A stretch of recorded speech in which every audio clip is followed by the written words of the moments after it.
podcast Batik. Podcast bareng Batik.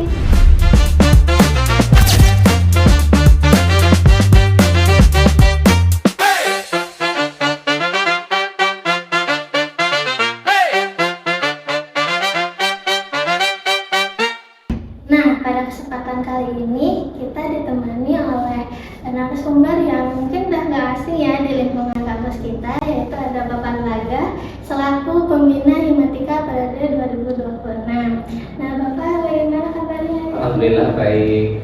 Sebelum ke pembahasan yang utama, mungkin Bapak boleh perkenalkan diri dulu. Kenalan semuanya, halo, selamat pagi, siang, sore, malam, kapanpun itu. Saya Gelagas Kacakeras Dewi Wisnu. Kalau yang baru kenal panggilnya Gelaga, kalau yang udah deket biasanya Dewi Wisnu. Bisa Pak, bisa Mas, anything lah ya, terserah. Saya dari Purbalingga, warlock dari Banyumasan gitu. Saat ini saya bertugas sebagai dosen di Prodi Matematika Unsur dari tahun 2024, dan di tahun 2026 ini saya ditugasi untuk menjadi pembina dari Himatika FMIPA Unsur. Mungkin sebelumnya terima kasih banyak Bapak udah berkenan meluangkan waktu. Sama-sama. Nah, memasuki dunia perkuliahan tentu menjadi fase baru yang penuh tantangan dan penyesuaian, mulai dari culture shock, manajemen waktu, pertemanan, organisasi, hingga menjaga semangat selama perkuliahan. Oleh karena itu, kali ini kita bersama Pak Laga untuk mendapatkan insight dan tips yang semoga mahasiswa baru bisa menjalani perkuliahan yang lebih siap. Oke, mungkin langsung ke pertanyaannya aja ya Pak. Pertama, kalau ingat-ingat dahulu nih, apa culture shock terbesar dulu Bapak yang rasakan saat menjadi mahasiswa baru? Culture shock ketika jadi mahasiswa baru.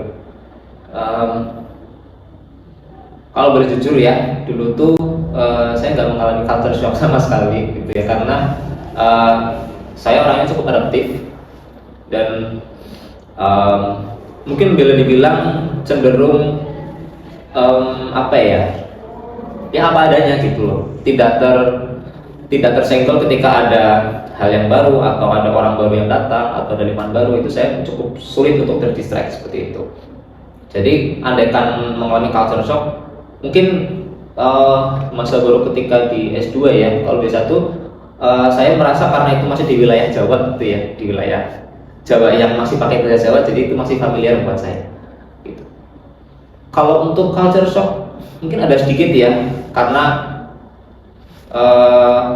mungkin dari segi pertemanan yang lebih luas lagi, dan itu justru membuat saya senang sebenarnya, karena saya orangnya suka bersosialisasi, senang ketemu orang baru, dan itu malah culture shock yang buat saya makin bikin semangat untuk kuliah di sana, seperti itu di UNY dulu. Saya dulu S1 di UNY untuk informasi, di S1 Matematika UNY di Fakultas MIPA tahun 2016. Dan di situ saya ketemu orang-orangnya, alhamdulillah orang-orangnya baik gitu ya. Jadi tidak ketemu orang-orang yang toksik waktu itu. Karena itulah jadi saya senang ketika pertama kali masuk ke kampus disambut orang-orang yang baik. Jadi tidak mengalami shock yang terlalu besar, dan mungkin itu tadi tidak ada shock yang saya rasakan gitu. Barangkali nanti mengalami culture shock mungkin ketika sudah memasuki perkuliahan gitu ya, ke kelas. Jadi di situ mungkin ada perbedaan materi. Karena ini di matematika, jadi saya ngomong matematika aja ya. Di matematika kita bisa di SMA kita bisa bilang matematika itu menyenangkan, kita bisa menyelesaikan soal-soal yang diberikan guru dengan effort yang relatif tidak terlalu banyak gitu. Tapi ketika di kuliah kok soalnya gini amat gitu.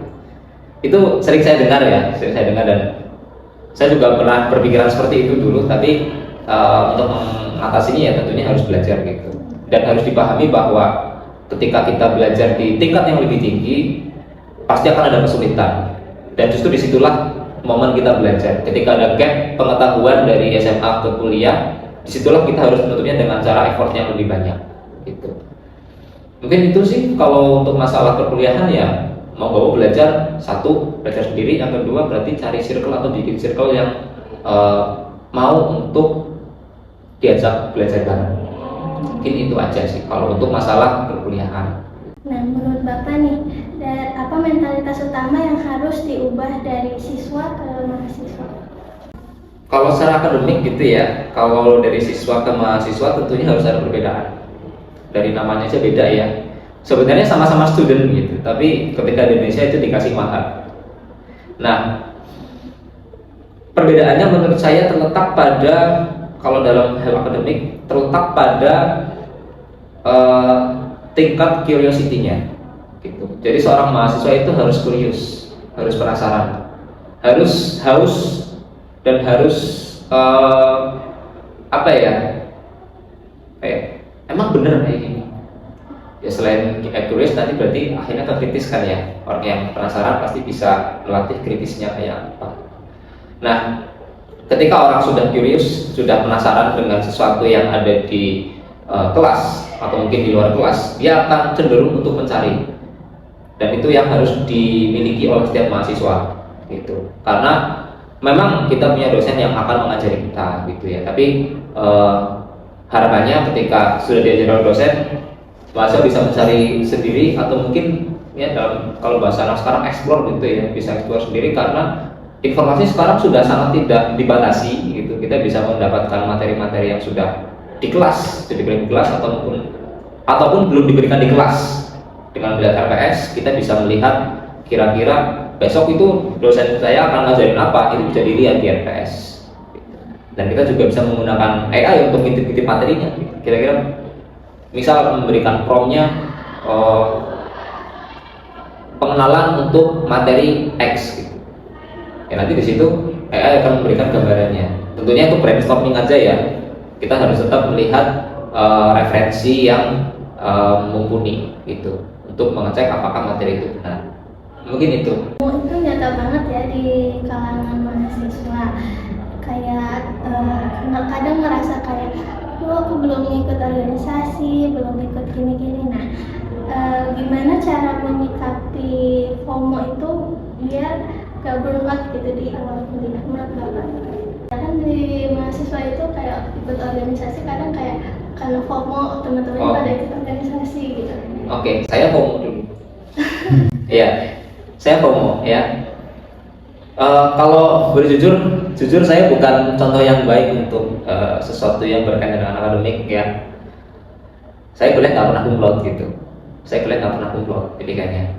Dan kalau boleh cerita dikit, dulu waktu maba ya, berarti kan 1-2 ya. Di semester 2 tuh saya jadi pengurus di 5 organisasi yang berbeda. Kurang FOMO apa lagi coba? Ya kan, kurang FOMO apa lagi? Saya ikut 5 pengurus aktif semua. Banyak yang hilang ya, bukan hilang ya, tapi saya fokus bertanggung jawab aja di situ. Memang beberapa jadi saya tidak maksimal ketika di organisasi, dalam artian tidak bisa membawa diri saya sepenuhnya di sana, tapi saya mengusahakan untuk menyelesaikan tupoksi atau jobdesk yang diberikan waktu itu. Dan masalah burnout atau enggak itu adalah resiko. Tentu saya burnout ya, bayangin di organisasi pengurus gitu, bukan anggota loh yang pengurus.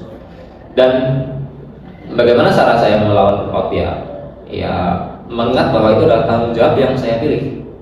Saya memilih untuk mengikuti 5, berarti saya usahakan untuk menyelesaikan 5-5-nya dengan maksimal gitu. Mungkin itu sih. Burnout itu adalah buat saya ya, bisa jadi itu adalah pelarian untuk orang-orang yang tidak mau tanggung jawab gitu. Ketika kita mau tanggung jawab dan mau memberikan totalitas kita sepenuhnya gitu ya, diri kita atau perhatian kita kepada sesuatu yang kita sudah pilih, mau capek atau gimana pun kita akan mengusahakan, dan kita bakal bilang oh it's fine, menurut saya gitu ya. Tapi bolehlah ada burnout, hilang bentar, tapi ya jangan hilang sampai akhir periode juga ya kalau organisasi ya. Hilang bentar boleh izin, tapi harus izin hilangnya, jangan benar-benar yang hilang gak ada kabar gitu. Hilangnya saya mau rehat dari urusan di misalkan Hima ya, ini kan di Hima selama mungkin seminggu atau mungkin sebulan, ketika memang gak ada kegiatan sama sekali, ya nggak apa-apa, yang penting dikomunikasikan. Namun setelah itu harus tanggung jawab bahwa akan balik dengan energi yang full. Jangan kebablasan, oh ternyata enak ya, hilang-hilangan malah hilang sampai akhir. Itu dikik aja dari orang pengurusan kalau kayak gitu. Mungkin itu. Itu tapi juga nanti ada pengaruhnya ya ketika kita ikut organisasi yang banyak, lebih dari satu misalkan, nanti pasti ada pengaruhnya lah nanti sama akademik. Dan nanti tinggal nanti kalian pilih kira-kira mau pada saat itu akan mengutamakan yang mana. Kalau saya sih kalau bisa sarannya mengutamakan dua-duanya. Karena kalau berorganisasi aja kalian terganggu dengan sangat terganggu, itu menurut saya juga nggak worth it amat. Malah jadi berorganisasi bisa dianggap sebagai benalu, padahal organisasi itu adalah salah satu, bukan satu-satunya ya, salah satu tempat terbaik untuk melatih soft skill kita. Malah jadi dipandang sebelah mata, jadi harus dimaksimalkan semuanya. Rehat boleh. Tetap ya guys. Nah selanjutnya nih, menurut Bapak apa faktor utama yang biasanya bikin semangat mahasiswa itu naik turun? Nilai bisa, nilai yang kurang nilai yang di bawah ekspektasi itu bisa menurunkan semangat mahasiswa tentunya. Ya. Mungkin audiens di belakang bisa sambil ngantuk-ngantuk gitu ya, ada yang merasa relate gitu. Ekspektasiku semester 1 dapat A semua, A sempurna, IPK 4,00, berprestasi, ikut organisasi ini itu, bisa. Tapi jangan, ketika kita menggantungkan ekspektasi yang setinggi itu, kita harus siap untuk jatuh sedalam-dalamnya gitu. Kalau saya ya, harus siap jatuh. Apakah salah ekspektasi yang tinggi? Enggak. Yang salah adalah ketika ekspektasi kita tinggi tapi effortnya nol. Goals kita adalah mencapai Solo gitu ya. Tapi effort kita cuma sampai ke Bumen. Atau sampai ke Bumen pakai sepeda lagi. Habis itu mager. Terus mampir di warung menduan. Ya kan ngapain? Kalau effortnya sampai, kalau goalsnya sampai Solo kan nggak bakal sampai kapan. Ya itu sih, mungkin itu yang pertama ya, naik turun ya pasti karena nilai, atau itu satu nilai kan sesuatu yang terukur ya. Ketika nanti mungkin semester 1 akhir tuh, semester 1 akhir masuk semester 2, biasanya nano tuh banyak huruf di KRS ya, di KHS gitu. Tapi semoga sih untuk maba-maba yang nonton ini semoga homogen ya, nilainya homogen di A semua gitu, amin, semoga ya. Boleh dong berharap ya. Kemudian kemungkinan yang kedua adalah kenapa kok mahasiswa naik turun semangatnya, itu karena lingkungan juga berpengaruh. Harapannya mungkin ada yang beranggapan tuh, harapannya saya ketika nanti masuk ke suatu universitas dan di prodi itu saya mendapatkan teman-teman yang beragam dan bisa mendapatkan banyak pengalaman yang berharga. Ternyata toksik, bisa jadi ya, belum tentu dapat ya, semoga nggak dapat, tapi ada kemungkinan seperti itu. Atau ada teman yang tidak sportif ya. Ada beberapa pribadi yang ketika memiliki teman yang tidak suportif meskipun hanya satu, itu berpengaruh ke mentalnya dia ya. Jadi mungkin untuk membatasi itu, pintar-pintarlah untuk mencari teman, atau pintar-pintarlah untuk membuat barrier, membuat batas pertemanan. Pertemanan boleh pilih kok ya, kita nggak harus menerima semua orang jadi teman kita bisa pilih-pilih teman. Apakah teman harus bermanfaat? Enggak, teman nggak harus bermanfaat, tapi maksudnya bermanfaat dalam kuliah gitu ya, tapi minimal teman itu bisa dipercaya dan tidak menjatuhkan kita semoga ya. Mungkin itu sih beberapa alasan, tapi pastinya ada alasan-alasan lain yang menurut saya tidak bisa dijatuhkan satu-satu. Tentunya sangat banyak, karena kalau kita ngomongin semangat yang fluktuatif itu belum tentu dari faktor eksternal, bisa jadi dari faktor internalnya dia, dari keluarga mungkin, atau dari hubungan dengan teman, atau kecocokan dengan pengajar, itu kan juga perlu, karena tidak semua mahasiswa cocok dengan salah satu pengajar gitu. Itu kan hal yang menurut saya hal yang lumrah gitu ya. Nggak semua orang cocok dengan ajaran saya, misalnya kayak gitu. Dan itu menurut saya bukan hal yang tabu untuk dibicarakan. Mungkin itu sih. Nah, saat mahasiswa mulai jenuh, lelah, merasa tertinggal gitu, langkah awal apa yang harus mereka lakukan biar semangat itu tetap on track? Coba ulangi tadi. Kuliahan. Ketika mahasiswa mulai jenuh, lelah, merasa tertinggal dari teman-teman gitu, menurut Bapak langkah awal apa yang bisa mereka lakukan biar semangatnya tuh tetap on track. Oke. Ini langkah mudah yang susah. Satu kata yang mudah tapi susah dilakukan, yaitu menerima dulu. Jangan denial. Ya nggak cuma orang sekarang ya, banyak sekali orang-orang yang denial gitu. Dengan tadi apa tadi sorry? Agar Semangat ya, semangat ketika merasa tertinggal gitu ya. Kalau kita tertinggal ya kita terima dulu kita tertinggal gitu. Dan mungkin ini perlu untuk digarisbawahi menurut saya gitu ya. Ketika kita sudah beranjak dari bangku sekolah menengah ke tingkat kampus, saya harap orang-orang itu bisa meninggalkan pride yang pernah mereka miliki selama sekolah. Mungkin dulu kita ketua OSIS, mungkin dulu kita pendiri ekskul, saya pendiri ekskul gitu ya. Kemudian mungkin juga kita adalah orang yang super berprestasi di sekolah, tapi belum tentu di satu kota, belum tentu kita juga orang yang paling di satu provinsi. Apalagi kalau ngomongin kampus itu kan levelnya nasional ya, banyak sekali orang-orang yang jago di kampus yang akan kita datangi gitu. Jadi yang pertama, tinggalkan ego, tinggalkan pride. Jangan pernah kita membawa pride ke tempat yang baru. Kita harus belajar dan berusaha untuk rendah hati ya, usahakan rendah hati ketika kita datang ke tempat yang baru. Ya boleh kita bawa pride ya, tapi jangan terlalu dibawa-bawa amat. Keberhasilan kita di masa lalu udah lewat. Sekarang kita mulai dari nol lagi nih. Kita harus buktiin di kampus yang baru kita tuh siapa gitu. Itu satu. Kedua, ketika kita merasa tertinggal dengan teman-teman ya, itu mungkin udah semesternya berjalan gitu ya, entah setengah semester atau 1 semester atau bahkan 2 semester. Semester berapa sekarang? Saya semester 2. 2, 3 nih. Misal udah setahun berarti ya, atau hampir tahun pertama udah habis. Ketika merasa tertinggal, ya terima dulu. Oh, aku memang tertinggal dari teman-teman. Jangan sampai denial. Oh, aku nggak tertinggal nih. Aku cuma kemarin kurang belajar. Ya, itu kan namanya tetap tertinggal. Gitu. Terima dulu. Dengan kita menerima, kita bisa memikirkan sesuatu lebih jernih. Ya, terima dulu keadaan kita atur strategi ulang. Gitu. Itu kalau saya sih ya. Kalau saya sih, saya nggak pernah merasa tertinggal gitu ya. Memang nilai saya nggak bagus-bagus amat gitu, tapi masalah merasa tertinggal apa enggak itu kan perspektif ya. Kalau saya mah merasa udah nilai segini ya udah, saya masih merasa aman gitu, karena memang target saya dulu nggak tinggi-tinggi amat. Jadi ketika nilainya misalkan 3,25 gitu di 1 semester ya menurut saya itu udah aman. Itu kalau saya ya, saya nggak berekspektasi tinggi selama kuliah.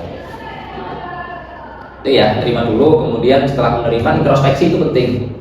Introspeksi itu harus tanpa melibatkan ego. Satu lagi itu, jangan sampai melibatkan ego ketika introspeksi. Ketika kita melibatkan ego, nanti banyak keakuan atau penyangkalan. Kayaknya aku kemarin udah cukup belajar kok. Kemarin kayaknya aku udah cukup memperhatikan di kelas kok. Ya kan rumang samu. Ya itu rumang samu. Itu pemikiranmu aja. Barangkali memang harusnya perhatian yang kamu berikan itu lebih lagi. Cuma perhatian yang kamu berikan lebih itu ternyata belum cukup untuk mencapai pemahaman yang diinginkan oleh suatu materi seperti itu. Jadi memang harus introspeksi itu yang pertama dilakukan, menerima, introspeksi, dan terakhir harus mau berubah. Kalau emang beneran mau berubah, kalau mau merubah nilai ya harus merubah diri dulu. Kalau kita nggak merubah diri untuk belajar lebih serius, ya nilainya gitu-gitu amat, cuma gitu-gitu aja, nggak akan berubah banyak. Berubahnya ya mungkin belas kasihan gitu ya, belas kasihan dari yang kasih nilai. Tapi harapannya ketika kita ingin merubah nilai, ya kita mulai dari diri sendiri dulu. Tapi teman-teman saya ini Pak nggak terlalu support, ya ganti teman, cut off teman. Kalau saya gampang cut off orang.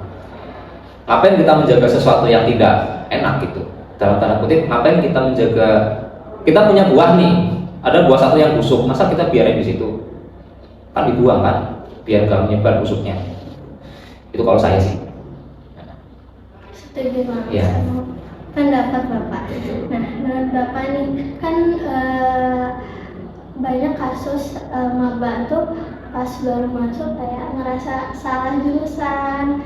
Nah, menurut Bapak bagaimana cara menyikapi hal tersebut. Oke. Setelah jurusan di mat atau di yang lain? Di matematika. Sebenarnya nggak cuma matematika ya. Banyak banget yang saya dengar gitu dari orang-orang yang saya mentori. Teman-teman saya itu merasa ya ada yang manggil Kak, ya ada yang manggil Mas, ada yang Pak juga. Ada yang Mas, aku kayak di sini salah jurusan deh gitu. Ya bisa jadi. Tapi kalau kita ngomongin passion atau bakat gitu ya, itu kan sesuatu yang terpendam. Itu sesuatu yang nggak muncul kan. Bahkan saya juga nggak tahu bakat saya apa. Gitu. Entah bakat saya mancing, entah bakat saya meracun, saya nggak tahu. Gitu. Dan otak nggak peduli sama bakat itu sebenarnya. Otak kita itu hanya peduli dengan apa yang selalu kita ulangi. Gitu. Bukan yang kita inginkan. Kalau boleh jujur, saya ingin jadi orang yang di UFC itu, yang gelut-gelut itu. Itu yang saya inginkan, ya. Tapi yang saya ulangi bukan itu, yang saya ulangi bukan gelut. Saya ngerjain soal. Gitu ya. Jadi otak kita itu lebih mengedepankan bukti dengan yang kita lakukan daripada yang kita inginkan, yang kita janjikan. Nah, dari pertanyaan apa lupa, ulangi coba. Untuk yang Salah jurusan ya. Salah jurusan. Ketika orang merasa salah jurusan, tentunya ada beberapa opsi yang bisa diambil, gitu ya. Ketika kita mengambil pilihannya itu berupa pindah jurusan, atau pindah jurusan berarti kan ada kemungkinan pindah jurusan di kampus yang sama, atau pindah jurusan atau pindah kampus gitu ya. Itu pindah kampus atau pindah jurusan di kampus yang sama. Nah, pilihan yang pertama ini menurut saya bukan hal yang tabu untuk dipilih. Boleh gitu ya kalau merasa tidak mampu dan merasa benar-benar bukan bidangnya di sini, misalnya matematika gitu. Dan pilihan kedua adalah kita stay menelan segala pil pahit yang mungkin akan datang di semester selanjutnya gitu. Tapi belum tentu ketika kita keluar dari matematika nggak akan ada pil pahit lagi gitu, ya enggak? Kita itu hidup, ketika hidup ya, kita hanya ditugasi untuk memilih pil pahit mana yang akan kita makan. Semua pilihan kita itu punya resiko. Kalau kita lanjut di semester-semester yang selanjutnya tetap di matematika, ya kita tetap melanjutkan di matematika gitu ya, dengan sesuatu yang sudah kita kenal di tahun pertama. Dan seperti itu mungkin bisa kita pasang strategi untuk menyelesaikan persoalan di semester selanjutnya dengan lebih baik. Tapi ketika kita pindah prodi atau pindah kampus, dengan pastinya ada kemungkinan culture shock lagi, dan kemungkinan juga dengan pengajar yang berbeda lagi, dengan materi yang berbeda, itu akan banyak sekali yang disesuaikan dari awal. Gitu. Pil pahitnya di situ. Nyata di semester selanjutnya ada pil pahit lagi, saya juga tidak tahu, karena kebetulan alhamdulillah saya tidak pernah pindah prodi gitu ya. Nah, mungkin itu sih pindah jurusan ya, pindah prodi itu menurut saya bukan pilihan yang harus dihindarkan gitu, tapi kita harus melihat kira-kira enak nggak sih kalau sudah semester gitu. Itu kalau saya. Mungkin itu sih. Nah, mungkin kan dari masalah kayak pindah jurusan kayak gitu, menurut Bapak bagaimana cara komunikasikan dengan orang tua? Kalau salah jurusan? Ya kan kadang orang tua ada yang mungkin yang strict gitu kan, kamu harus di jurusan ini, nah.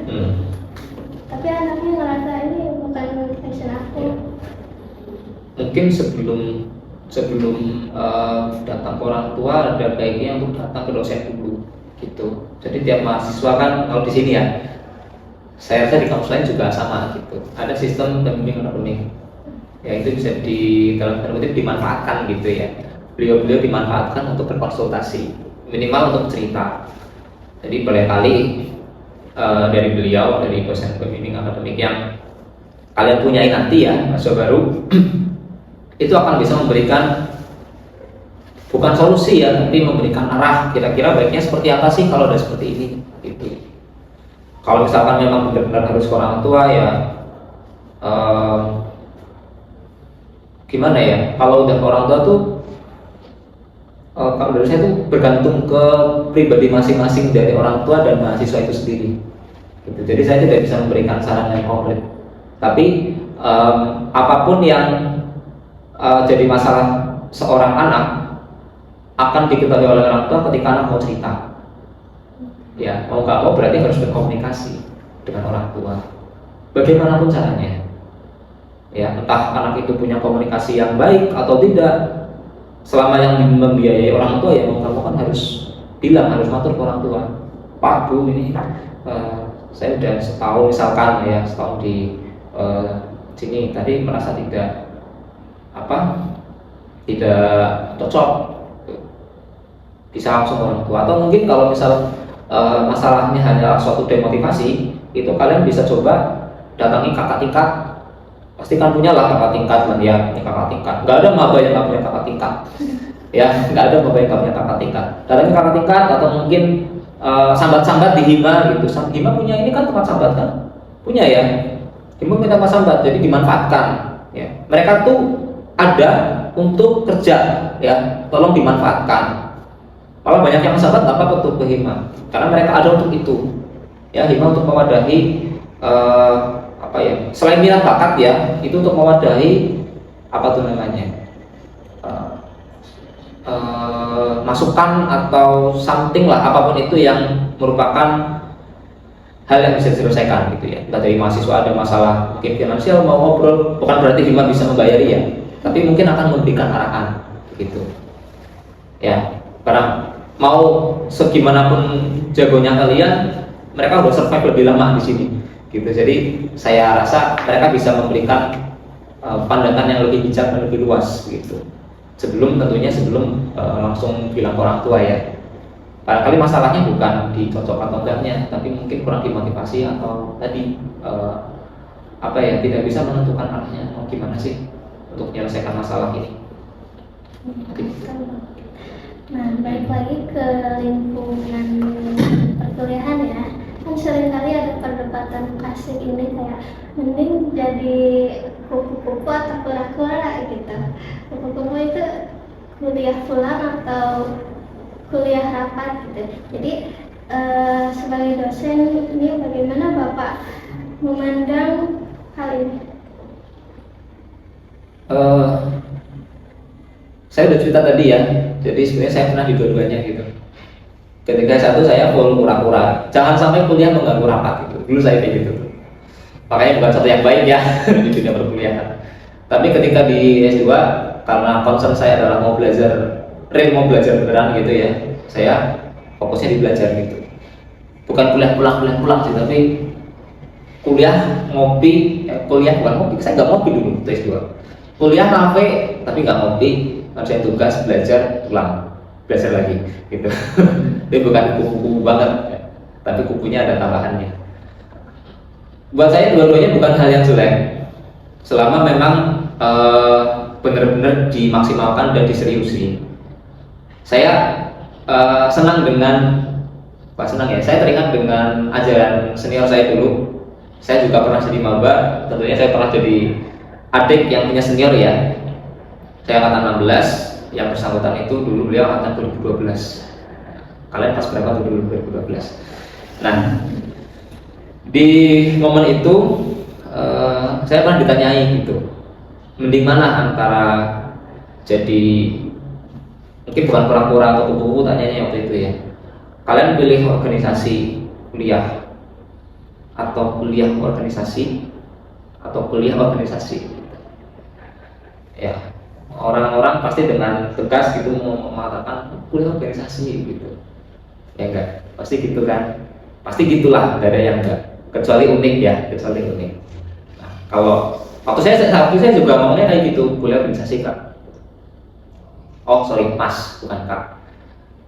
Terus dari senior saya waktu itu cuma senyum-senyum doang, terus bilangnya gini, kalau aku enggak, bukan gini, tapi harusnya gini.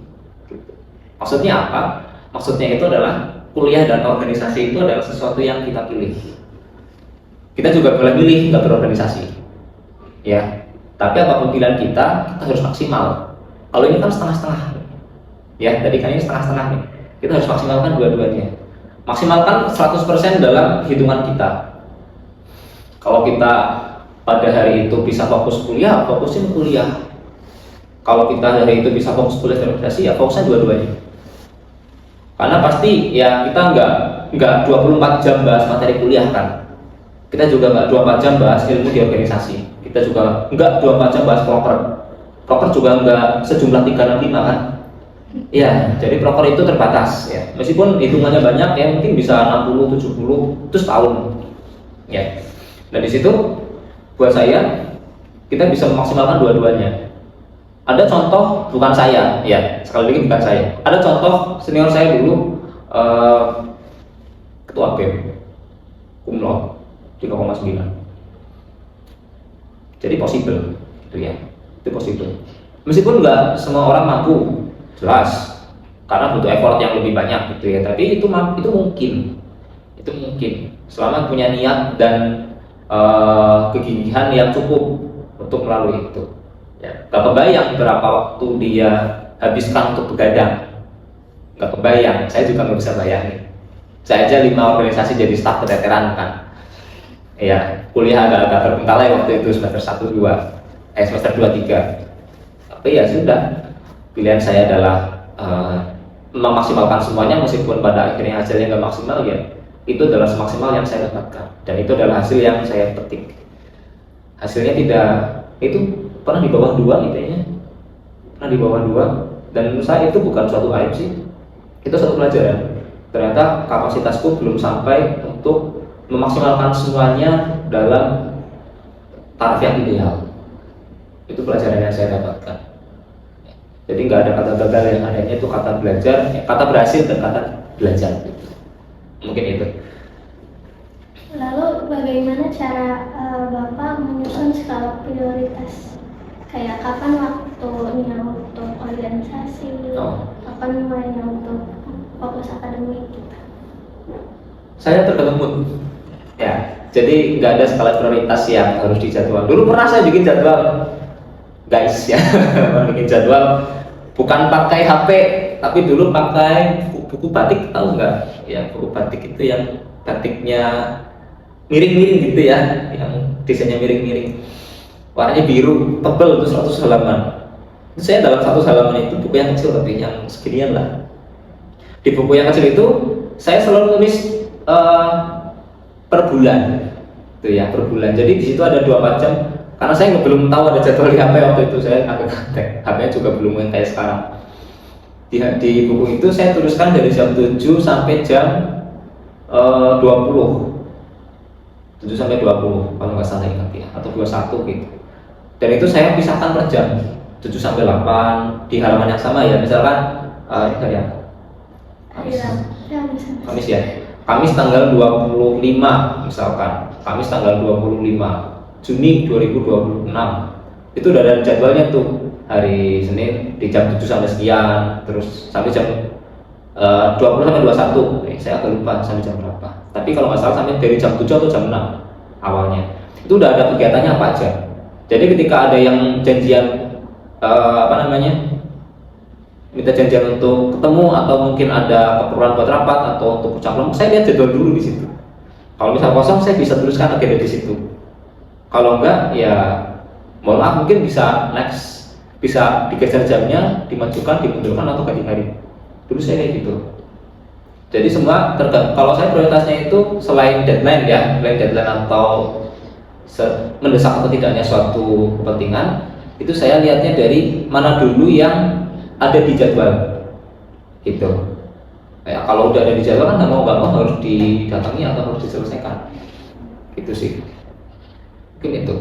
Jadi tentunya itu semua tergantung mood. Kalau dalam waktu itu saya lebih mood untuk mengerjakan yang misal ada 2 kegiatan gitu ya, lebih mood untuk kerjain yang salah satu, ya saya fokusnya salah satu sampai selesai, baru satunya saya selesaikan gitu. Karena kalau dua-duanya dikerjakan bareng biasanya nggak selesai dua-duanya. Kalau fokus kelas 1 ini nggak selesai tapi ini aman gitu. Jadi ini at least salah satu itu safe gitu mungkin. Nah, kembali lagi ke circle tentang pertemanan itu. Boleh. Menurut Bapak seberapa besar pengaruh circle pertemanan di lingkungan perkuliahan? Pengaruh circle pertemanan buat saya penting banget. terutama saya waktu itu sebagai anak rantau, keluarga saya, teman saya, ya.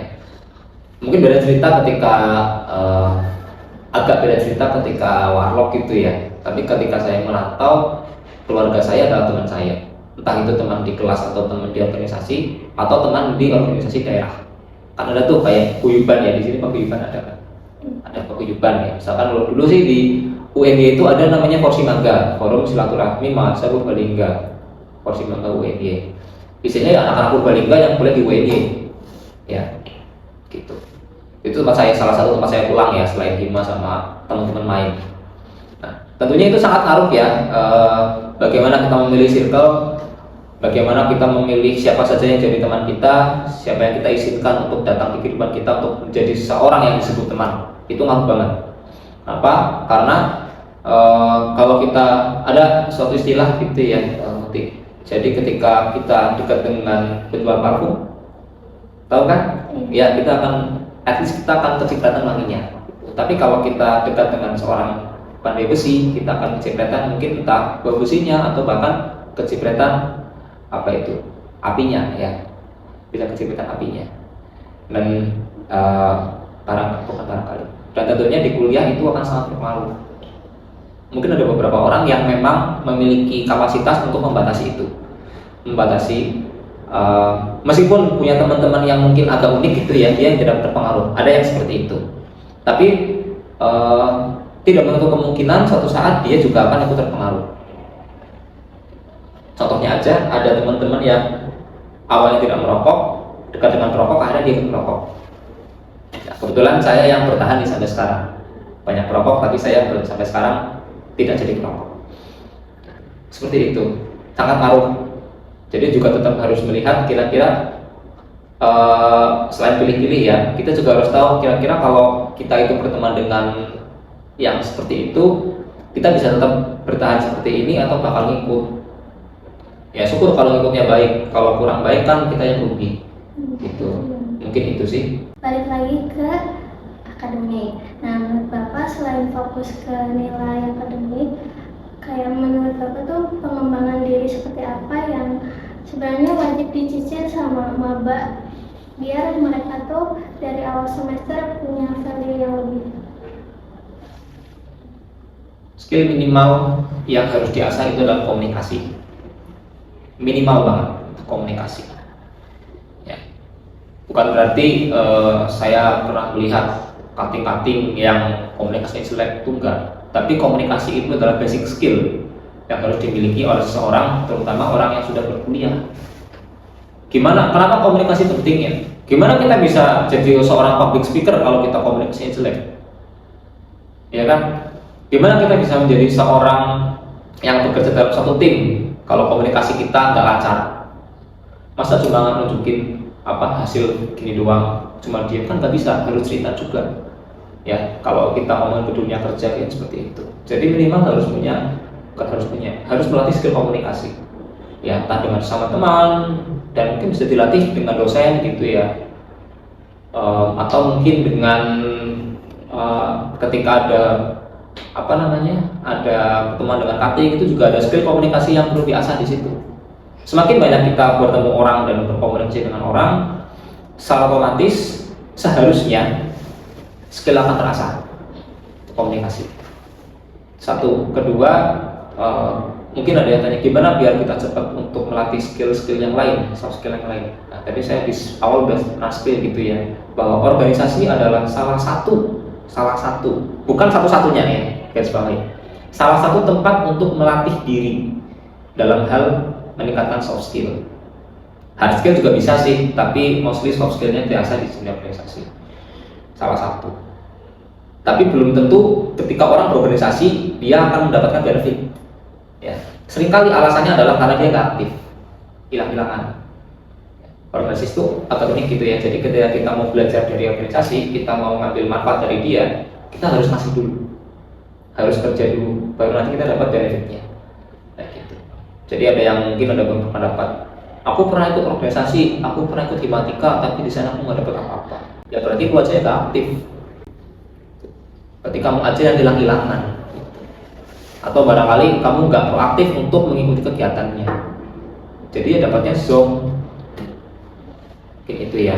Jadi mungkin bisa dibikinkan ya untuk mengikuti organisasi yang pertama. Yang kedua, selain organisasi, bisa mengikuti pelatihan-pelatihan kalau memang sudah punya rencana jangka panjangnya sudah jelas gitu. Aku ingin kerja di X, aku kepengen kerja di suatu perusahaan, aku ingin jadi ini itu. Kalau sudah punya goals yang jelas dan memang mungkin cukup idealis untuk itu, saya sarankan untuk ikut program-program kepelatihan yang saya rasa sudah cukup banyak ya, meskipun itu dari menurut saya itu bermanfaat. Dari Kominfo misalkan mau ikut data science, pelatihan data science, jadi ada sebut saja Dekilab gitu ya, saya juga pernah ikut. Ada yang berdiskon gitu dan bisa diikuti, atau bisa ke Coursera, bisa cari di sana, atau mungkin bisa cari-cari kepelatihan serupa yang menunjang skill yang kalian ingin tingkatkan seperti itu ya. Entah itu hard skill atau soft skill ya. Mungkin itu yang bisa disarankan terkait apa tadi, meningkatkan skill ya sebagai mahasiswa. Mungkin itu Bisa dicatat ya untuk mahasiswa baru, untuk biar kalian punya value lebih gitu di semester awal. Nah, kalau Bapak ada nasihat nih, ada nasihat terbaik gak untuk mahasiswa yang lagi nonton biar gak nyesel dari akhir semester? Sebelum menyesal, kamu harus kenali diri kamu sendiri dulu. Kalau kamu nggak kenal diri kamu sendiri, gimana kamu meningkatkan kapasitas diri ke arah yang benar? Mungkin tidak ada jaminan kita akan berjalan ke arah yang benar ketika kita kenal diri sendiri. Tapi setidaknya kita punya patokan. Kita itu siapa, kemudian arah untuk mengembangkan dirinya ke arah mana. Dan kita ingin jadi siapa? Dikenali dulu. Kemudian nasihat yang lain adalah masa depan gak ada yang jelas ya. Masa depan itu bias. Bahkan buat prakal sekalipun sepertinya. Yang bisa kita usahakan adalah hari ini. Kalau kita nggak mengusahakan hari ini untuk masa depan, kapan lagi kita mengusahakan masa depan dengan memanfaatkan hari ini? Mungkin itu aja. Oke, kita kan udah lama banget nih, udah berbincang-bincang banyak, berbagi ilmu dari Pak Bagas. Nah, terakhir Bapak boleh kasih satu kalimat atau kayak jargon untuk mahasiswa yang lagi nonton? Quotes aja boleh ya? Oh iya boleh. Quotes boleh ya. Ini quotes yang saya suka itu dari zaman saya kuliah. Jika kita ingin, kita akan menemukan 1000 jalan. Tapi kalau kita nggak mau, kita tidak ingin, kita pasti akan mencari 1000 alasan. Itu aja quotesnya. Terima kasih Bapak atas Sama-sama. ilmunya. Mungkin podcast kali ini dicukupkan sekian. Saya Muti pamit undur diri. Bye guys. Terima kasih semuanya.